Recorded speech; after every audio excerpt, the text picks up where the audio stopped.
नमस्कार, मैं विकास कुमार, सहायकाचार्य भूगोल, राजकीय पीजी महाविद्यालय झुंझुनू। आज का हमारा टॉपिक है भारत में आर्थिक प्रादेशिकरण की संकल्पना। इससे पिछले अध्याय में हमने आर्थिक प्रदेश का विस्तार से अध्ययन किया था और जाना कि आर्थिक प्रदेश और नियोजन प्रदेश में क्या अंतर है, किस प्रकार एक देश की अर्थव्यवस्था उस प्रदेश की आर्थिक प्रदेश के द्वारा निर्धारित होती है। ठीक उसी प्रकार आज हम बात करेंगे भारत में आर्थिक प्रादेशिकरण की संकल्पना की। भारत में आर्थिक प्रदेशों की विचारधारा स्वतंत्रता प्राप्ति के उपरांत ही विकसित हुई है। इससे पूर्व आर्थिक प्रादेशिकरण भी कोई भी संकल्पना भारतीय भूगोलवेताओं, अर्थशास्त्रियों, समाजशास्त्रियों और नियोजनकर्ताओं के द्वारा प्रस्तुत नहीं की गई।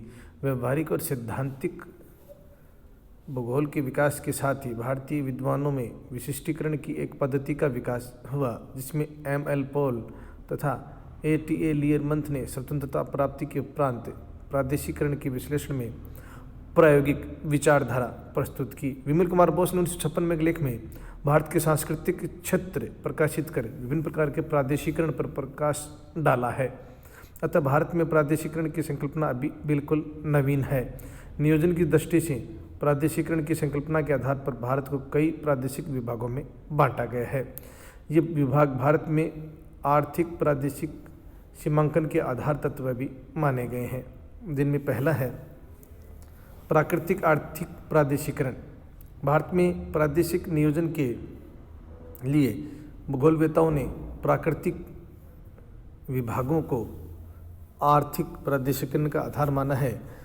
आर्थिक प्रादेशिकरण के लिए सर्वप्रथम देश को प्राकृतिक प्रदेशों में विभाजित करना चाहिए, क्योंकि प्राकृतिक प्रदेश और उप प्रदेशों के ढांचे के अंतर्गत ही नियोजन प्रदेशों का पदानुक्रम विद्यमान होता है।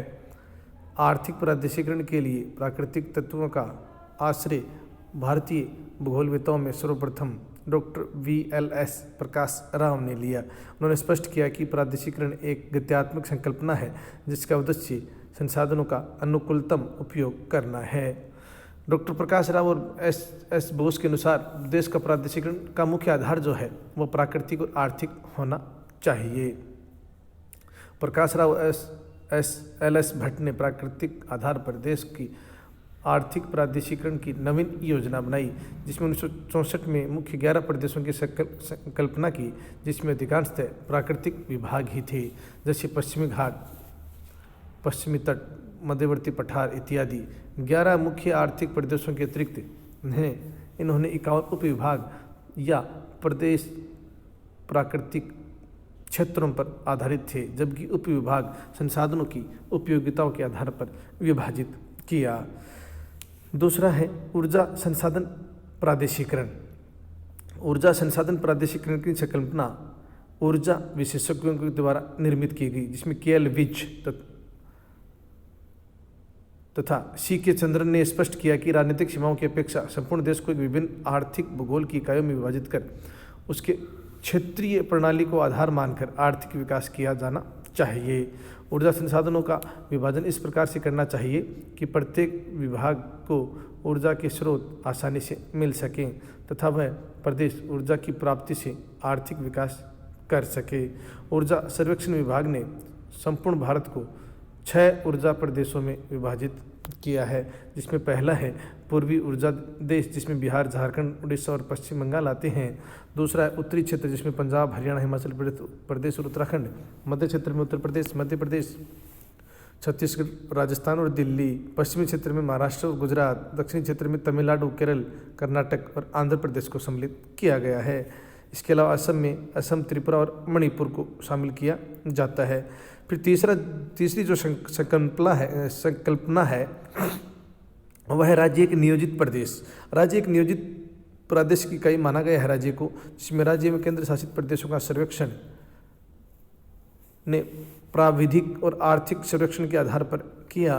प्रत्येक राज्य के प्राविधिक आर्थिक सर्वेक्षण में कृषि संसाधन, शक्ति के स्रोत, खनिज, वन संपदा और उद्योगों पर प्रकाश डाला गया। PC महालनोबिस ने तत्कालीन मैसूर राज्य को भौगोलिक सर्वेक्षण करने के उपरांत उसको एक नियोजित प्रदेश में रखा।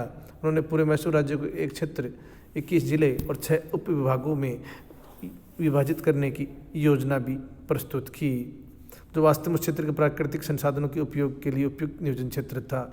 इसमें सबसे छोटी नियोजन की इकाई उन्होंने विकास खंड को माना था, जो वर्तमान में भी जारी है। एकीकृत आर्थिक प्रादेशिकरण।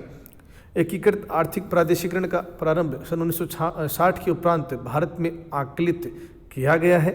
समन्वित आर्थिक प्रादेशिकरण में प्राकृतिक संसाधन तथा प्राकृतिक अवस्थाओं का मूल्यांकन आर्थिक दृष्टिकोण से किया जाता है। इन प्रदेशों की सीमा निर्धारण के लिए ऊर्जा का विकास, विभिन्न बहुउद्देशीय योजनाएं, औद्योगिक विकास, नगरीकरण को मुख्य स्थान दिया गया है। डॉक्टर पी सेन गुप्ता ने प्रोफेसर कोलोसवस्की के ऊर्जा उत्पादन वृद्धि सिद्धांत को आधार मानकर भारत को मुख्य नियोजन क्षेत्रों में बांटा तथा उन क्षेत्रों के विशिष्टीकरण एवं संभावित आर्थिक विकास की कल्पना भी की। प्रोफेसर एनन कोलोसवस्की ने 9 ऊर्जा उत्पादन वर्तों की कल्पना भी की है, लेकिन पी सेन गुप्ता ने भारत को 7 मुख्य आर्थिक विभागों 42 मध्य प्रदेशों में विभाजित किया। पी सेन गुप्ता ने जो आर्थिक प्रदेश नियोजित किए हैं ये निम्नलिखित सारणी के द्वारा किए गए हैं, जिसमें पहला है उत्तरी पूर्वी क्षेत्र। इसमें जो राज्य हैं वह असम, त्रिपुरा, नागालैंड, मणिपुर और मिजोरम को शामिल करते हैं।